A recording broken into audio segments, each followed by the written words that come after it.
सांस्कृतिक रक्षा समिति संचालित श्री माधव गौशाला एंड एनिमल होस्टेलना 200 થી વધુ ગૌસેવકો દ્વારા આજરોજ સુરતની ડંડોલી, ખરવાસા, શલથાણ, પર્વતપાટિયા જેવા અલગ અલગ વિસ્તારોમાં આવેલ નહેરમાંથી અર્ધવિસર્જિત રજળથી પીઓપીની બનેલી ગણેશજીની 2500 થી વધુ ગણેશજીની પ્રતિમાઓને બહાર કાઢી હજીરા ખાતે દરિયામાં પુનઃ વિસર્જન કરવામાં આવી હતી।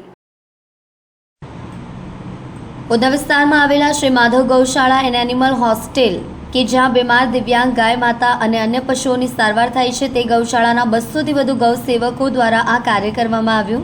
સાંસ્કૃતિક રક્ષા સમિતિની અધ્યક્ષ આશીષ સૂર્યવંશીએ જણાવ્યું, અમારી સંસ્થા છેલ્લા 8 વર્ષથી શહેરની વિવિધ નહેરોમાંથી અર્ધવિસર્જિત રજળતી ગણેશજીની દશામાની હજારો પીઓપીની મૂર્તિઓ કાઢતા આવ્યા છે। લોકોને પીઓપીની મૂર્તિની જગ્યાએ માટીની પ્રતિમાઓનું સ્થાપન કરવા જાગૃતતા અભિયાન ચલાવતા આવેલ છે। 10 દિવસની ભક્તિ બાદ ભક્તો દ્વારા આ પ્રકારે દેવી દેવતાની પ્રતિમાઓને ગંદા પાણીમાં વિસર્જિત કરી હિન્દુ ધર્મની લાગણી દુભાવે તેવા દ્રશ્યો પ્રદર્શિત થાય છે।